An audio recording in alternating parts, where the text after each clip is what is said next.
Alright, y'all, so the reunion gave us a lot to unpack because we do find out some tea about Amber and Jordan's marriage, and Amber is still dragging Chris every chance she gets, period. She's not getting off his neck. He's not going to get away with anything, alright? And y'all know how we thought Bree and Connor broke up? Apparently, they didn't break up. Y'all, we have so much to talk about. Let's get into this recap because I'm sure you have questions. I have questions too. Kay Unscripted, no teens restricted. In this journey, watch our stories unfold. Hey y'all, welcome back to the channel. This is Kay Unscripted and I am your girl Kay, and today we're breaking down Love is Blind Season 10, the reunion episode. Now there's so much to get into, but before we talk about it, please take a moment to like this video, share it with a friend, subscribe to the channel, leave all of your comments below. And now that you've done that, thank you so much. Now let's talk about what happened in this reunion because it was very messy. So first things first, we saw a number of the past cast members of Love is Blind. Apparently there were 150 former cast members. They were in the audience as well as cast of season 10. We then see the host Vanessa and Nick Lachey. Personally, I wasn't really too fond about the color choice for outfits. Vanessa's dress was really nice, but I really didn't like the color scheme that they were going with. Maybe a different color would have popped, but that's just me and my little 2 cents. Now, while they're calling out some of the old cast, child, they said Dave's sister still couldn't make it to the reunion. You remember Dave, right? If you know, you know. So they also introduced the married couples from the show. We do see Cameron, but Lauren apparently had to stay home with the baby. They just had a little baby boy, and so she wasn't able to attend the reunion. So we get to the cast of season 10. They were all called out on stage. So we then focus on the love story that we barely got to see throughout the season between Vic and Christine. Vanessa talks about how Vic's line, "even if I don't see you, I see you," captured the entire experience of the experiment. Vic expounds on it by saying that Christine painted a picture of being loving and kind, selfless, God-fearing, and all of that good stuff. Then we get to the question that we've all been wanting to know, because apparently for the first time there were 7 couples, but production apparently couldn't follow all 7 couples. But my thing is, why choose them to be that couple to not be followed? This is something that I still need to ask. And I felt like Nick and Vanessa were trying to cover up productions back, okay? They were trying to protect them. Anyways, Nick asked them how they felt about being sent to Malibu and not Cabo with the other couples. Christine said that for her it made sense because her friends even told her that she's too boring for reality TV. She was there to find her person, and that's what she did. So in other words, they didn't have drama in the relationship, and that's why they were not followed, because what was there to talk about, right? They don't want a nice, smooth love story, and that's what we've seen happening throughout the seasons. But last minute, since they realized that this is the couple who would have been married and would have saved the show, they decided to follow them. That's just how I feel about it.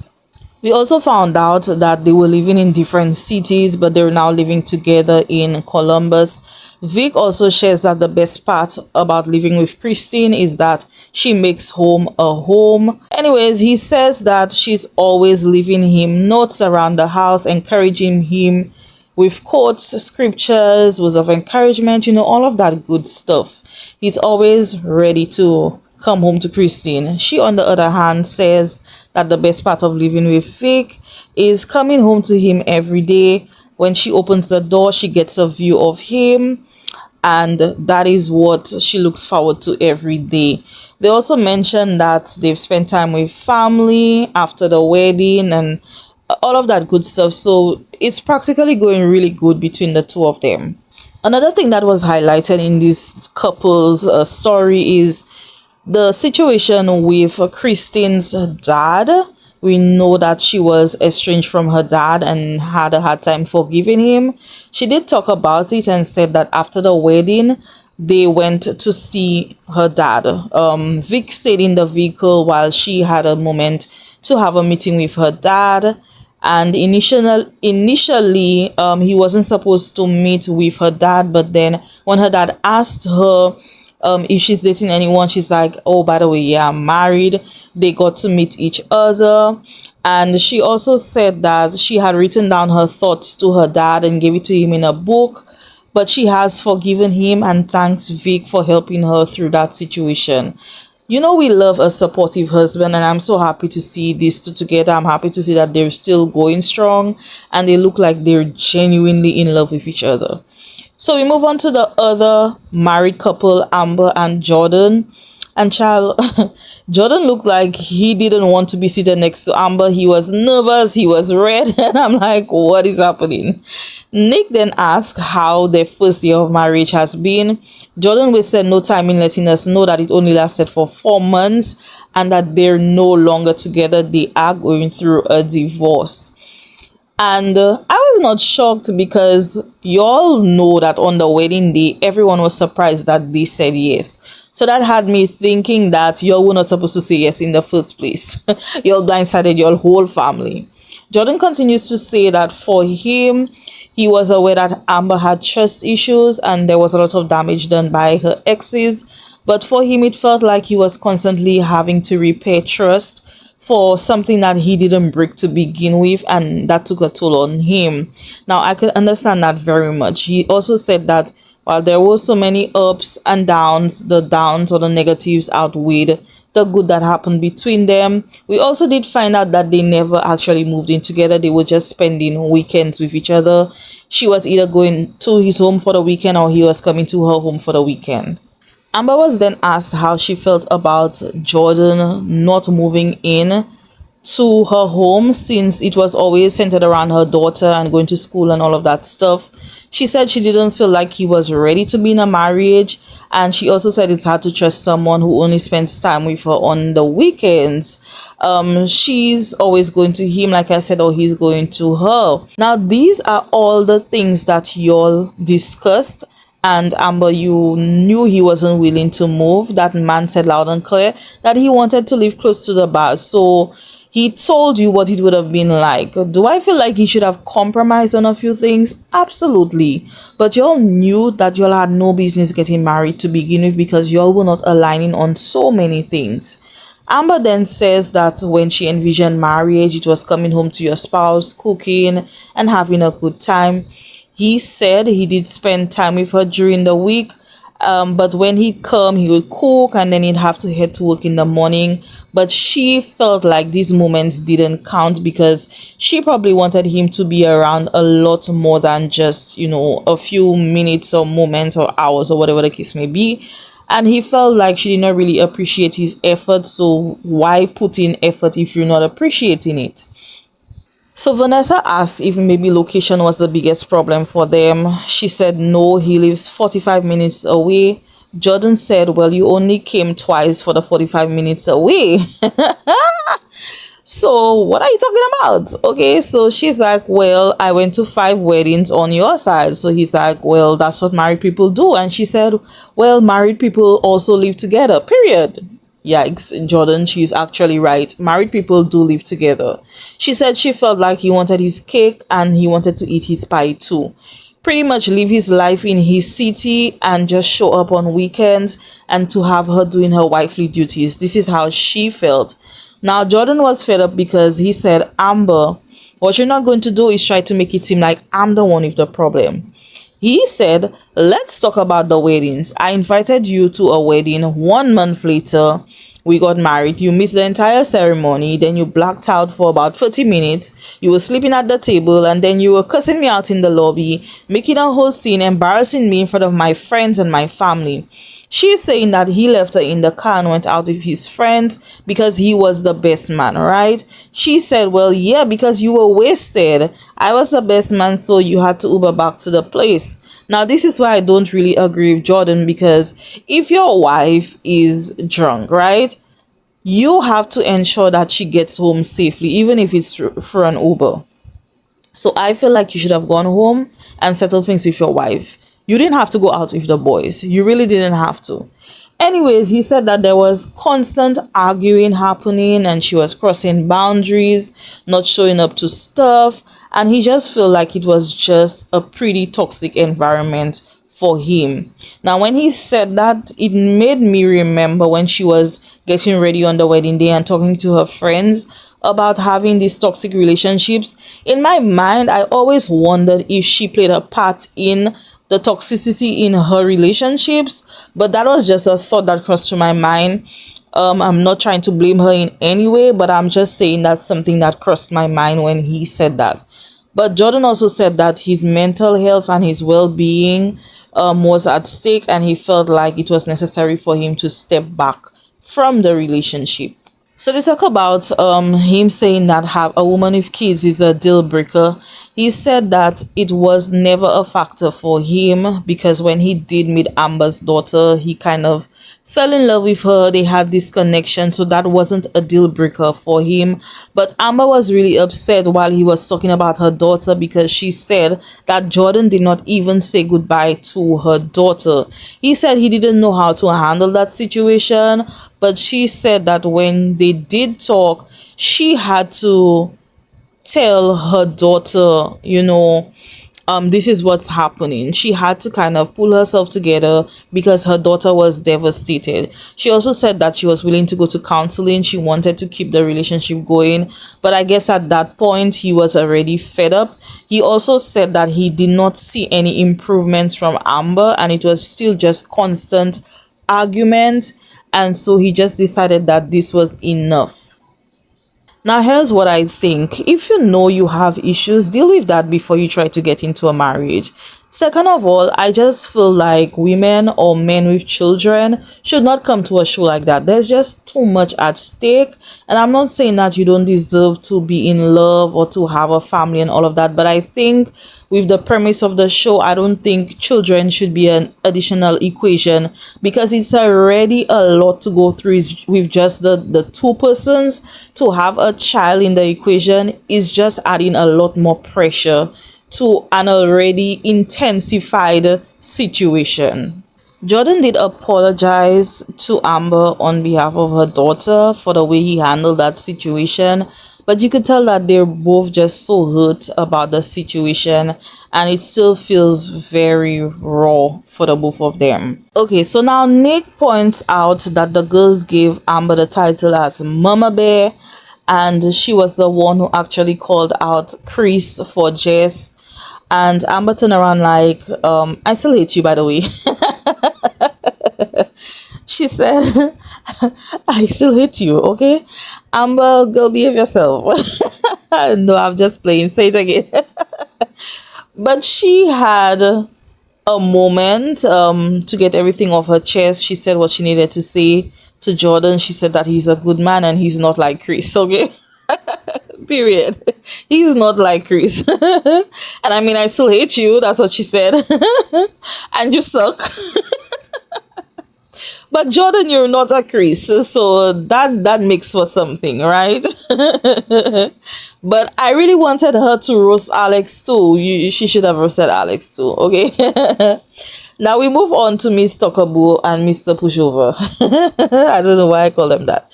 But we move on to Brie and Connor. Nick mentioned that she was constantly picking on Connor. Did she look back on the show and realize that she was being a capital B? He didn't say that to her, but I bet that's what he wanted to say. But she was. Anyways, Bree said that there's a part of their relationship where they have friendly banter with each other. And also there's a fine line in beating someone down. And she realized that she was being a capital B to that man and negging him the entire season. So Vanessa's like, well, was the tea? Are y'all together or not? So Connor said they are still together. And I'm just like, why? Or what? Because it definitely seemed like she broke up with you. She was telling you that you're not on her level. That's what she was doing. So we understand that you still want more insults. You love the way she talks to you. You love the way that she brings you down. And if you love it, I like it. In addition, we learned that he moved in next to her, and I'm just like, didn't you have a whole home? So you okay? Anyways, Nick moves on to say that someone who said they loved challenges and like to do hard stuff, and he was talking about Chris the troll. So he then played a clip where Chris was saying how hot Brie was, and when he was saying what's Connor going to do, beat me. Yeah, that clip, they were so messy and I was here for every moment of it. So Connor was asked how he felt hearing that. He said that man don't cross my mind. It's cool, but I'm just like, Connor, drag him. Drag him. What do you mean?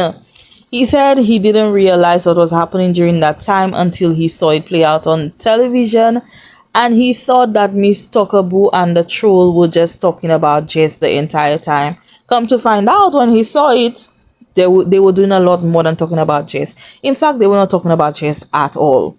The whole time he was trying to snatch his girl, and he had no idea that was happening. He pretty much said that Chris is real trifling, okay? And he has no words for him. Yeah, pay him dust where he belongs. Now we move on to Miss Talkaboo. Miss I needed a part 2 and a part 3. Yeah, her. Nick asked if she maybe indulged Chris too long and should have shut him down immediately. She said absolutely. She said, oh, she didn't know what was happening until she watched it. And I'm like, girl, why are you lying? Shut up. You entertained the idea of going to the 4 seasons with him until you realize that he just wanted to bend your back and lift your leg up. That's simply all it was, okay? Anyways, she does apologize to Connor and to Jess, and she said that it shouldn't have never gone that far. She does say that she sees them, as in she and Connor, getting married. Now they're living their best days, because back then she wasn't really herself and he picked her out from the dark moments and blah blah blah, whatever. So we then move on to the scum of the season. Sorry. Sorry, let me stop being so mean to this guy. Chris says that he's been able to do something that no one has ever been able to, and he was smiling when Nick was saying that, thinking that it was something good. But Nick said you were able to piss everybody off. Period. Everybody in the world. Child, everybody hates Chris. Nick asked what was going through his mind. He said it was tough for him to watch the way he behaved. He's not proud of these moments, and that was really all he had to say. So much so that Nick had to say, so that's it, you have nothing more to say. Then he starts to grill the shit out of Chris, because he said, how dare you treat Connor the way you did while he was being a friend to you, and then you go up to him and dap him like nothing happened, when you were just talking about how hot his girlfriend was, trying to get information to see how you could sleep under Bree's skirts, right? Y'all, Nick said, I bet that's something you're going to have to discuss with your therapist. Y'all, the way I saw Vanessa touching Nick's leg, like, baby, relax, baby, chill. Vanessa, leave the man alone. Let him do his thing. Drag him, Nick, drag him. That's all I was saying. Because why do people have to squeeze out some integrity out of you? Why? But he then says he's sorry to Connor, and he's sorry that he put Brie in that situation. He realized that he was too aggressive. Then he's asked, why were you complimenting Jess on her body, to later on turn around and say that you have doubts about your physical connection. His explanation didn't make sense at all, but he just said that while they were on the trip in Cabo, it was different. Yeah, it was different because you enjoyed the free food, the free drinks, the free excursions, and all of that. So of course it was different for you. Vanessa then poses a question to Jess, wondering if it was beyond the physical issues that ended their relationship. She said, well, when someone has deep insecurities, they see nothing else but to try to bring someone else down. She said that man had issues with his finances. He wasn't stable. She also says that he was trying to be this alpha male, but he knew very well that he couldn't speak to her the way that he was just bumping his chest and acting like he's a bad boy, right? She said he knew that she wasn't going to have it. But she alludes to the guy being broke. He's a brokey. And we all know that she was just in a better financial situation than him. I mean, did you see her home? That definitely made him feel insecure. Now, Nick kind of calls him out and tells him that it seemed that he disappeared once he saw her home and how successful she was in her career. He said that this had nothing to do with his decision, but of course, he's going to say these things because why would he say that he's insecure, right? And when I tell y'all, Nick was not getting off his neck. He said, "Were you in Devontae's nothing box? Because you disappeared. Where were you?" Then Nick says, "So are you trying to say that everyone's lying on you because they're saying that you're insecure?" So he said, well, that wasn't his truth. Vanessa said, well, what is the truth? Chris said that he was emotionally immature. He cared about the physical more than the emotional. And he's like, oh, I've never have a connection if anyone like I had with Jess. Jess said, I have nothing for that man. Chris who? Chris Way. I know that's right. He then gives his weak apology to Jess about not being able to be what she needed him to be.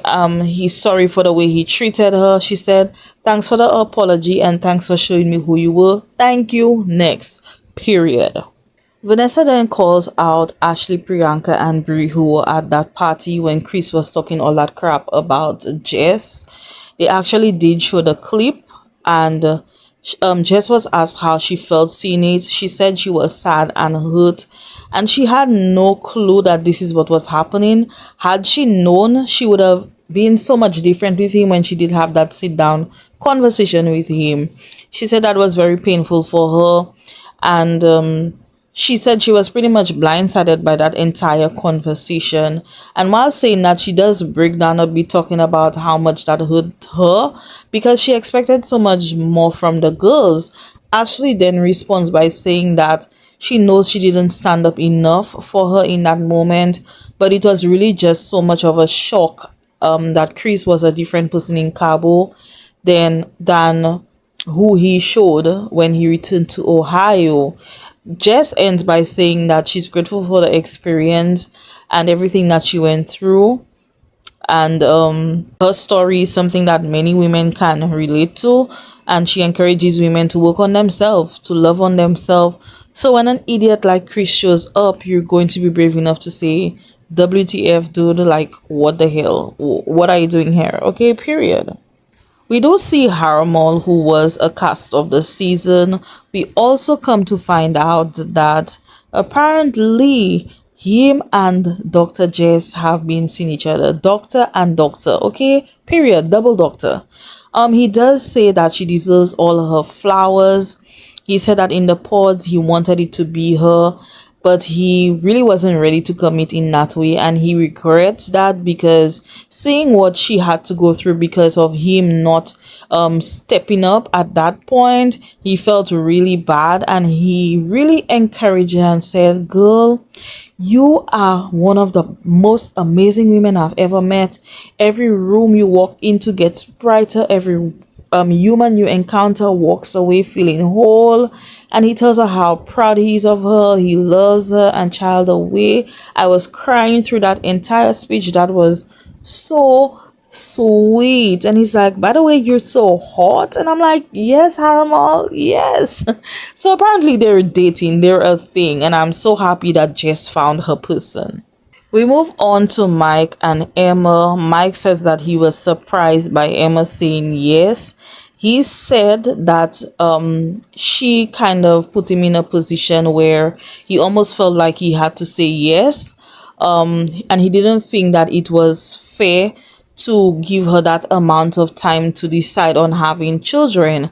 But he also did let us know that they had a conversation and agreed to say no, but to continue to explore their relationship.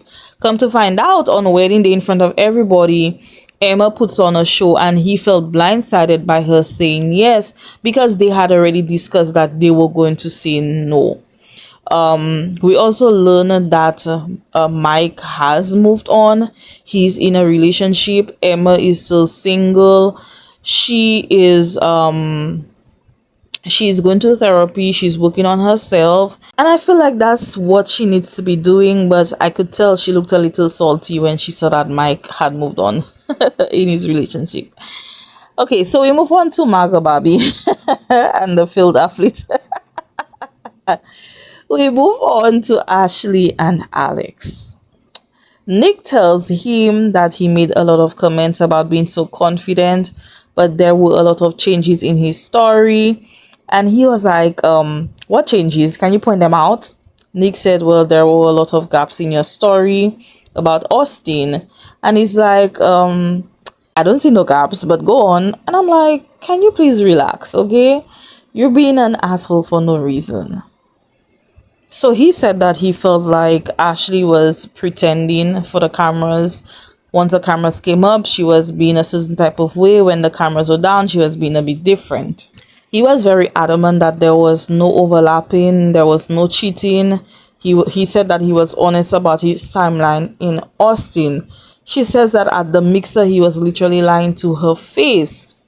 She's saying that she felt like he didn't come there to look for a wife. He's like, yeah, I did. I did come here to look for a wife. I just didn't find one. And I'm just like, oh my God, such a dog. Just disgusting behavior. Like, how low of a scum can you be? They talk about him not being attracted to Ashley. He said that the physical was the first domino that fell for him, but he didn't feel like she was standing up for him at that dinner with her dad, where he felt like the father was cross-examining him, is what he said. Now, she said that what was confusing to her is how in Cabo he was saying, oh, you're so beautiful, you're so amazing, you're the most beautiful woman I've ever laid eyes on. But the moment he saw Brittany, his tongue changed, and now all of a sudden she's unattractive, she's ugly. He said he apologizes to her for making her feel that way, but feels like there were many other things that made the relationship end. He said he felt like she was unhealed from her past and kind of carried that into their relationship. They also discussed the sit down with her dad. She said that she felt like he was chat GPTing every question that was asked. It was just so perfect and it seemed like it was really rehearsed. And that is what had her dad side eyeing him.